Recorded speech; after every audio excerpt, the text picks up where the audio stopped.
Tonight, when you close your eyes, your brain will do something ancient. Something your ancestors did in cold caves 100,000 years ago. Something every human who has ever lived has done, every single night of their lives. You will dream.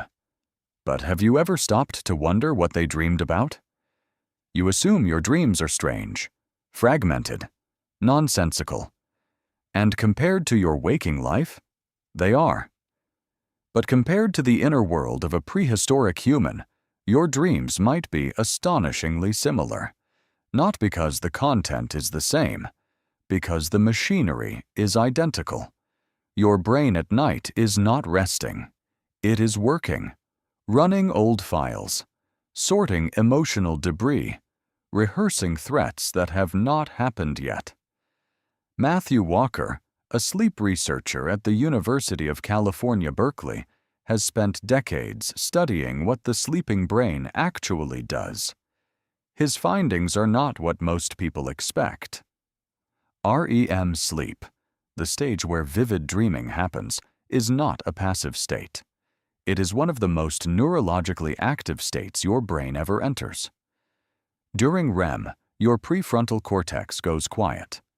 But your amygdala, the part that processes fear, memory, and emotion, lights up like fire. The result is a world where fear is completely real, where the dead can walk into the room, where you can fall from a cliff and wake up just before you hit the ground. Your ancient ancestors knew that feeling.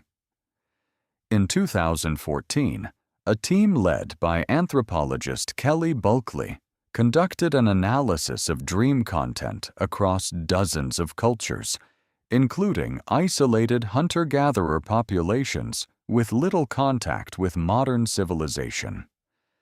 The dreams they recorded were not dreams about traffic or forgotten meetings. They were dreams about predators, about food, about rivals, about being chased, about sex and danger and death and the familiar faces of people they loved. These are the same categories that dominate your dreams too. Think about the last nightmare you had. Something was chasing you. You felt exposed, threatened, out of control. You woke up with your heart racing, your body convinced the threat was real. That response is not a glitch. It is a feature. The exact same feature that kept your ancestors alive through thousands of years of genuine darkness. This is what researchers call the threat simulation theory of dreaming. Antti Revonsuo, a cognitive neuroscientist at the University of Skövde, proposed that dreaming evolved as a rehearsal mechanism. A low-stakes simulation where your brain could run through dangerous scenarios and build neural reflexes without actually dying. In the ancient world, a person who had rehearsed being chased by a predator in a dream was a person whose body already knew exactly what to do when it happened in daylight.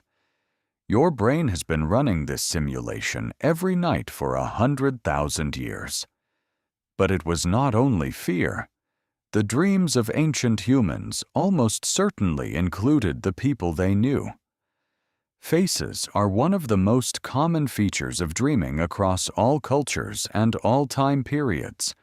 And like you, when they dreamed of someone they had lost, that person appeared alive, present, real.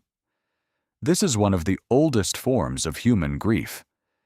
Many researchers believe this is exactly where early humans began to develop ideas about the soul, about life after death. Because in the dream world, the boundary between the living and the dead was permeable, and when they woke up, the question was natural. Where did they go? Is there a place where they still exist? The dream was the first evidence of the afterlife. Not because it was true, but because the experience was so vivid, so emotionally real, that the only explanation available to a mind without neuroscience was that the dead had actually visited. You have probably felt a version of this yourself. You dream of someone you have lost. You wake up, and for 1/2 second, before your waking mind assembles reality, they are still alive. Then the knowledge settles, and the grief is fresh again. That moment, right there, is as old as the human species itself. There is one more thing worth knowing. Ancient dreams were not private. They were shared.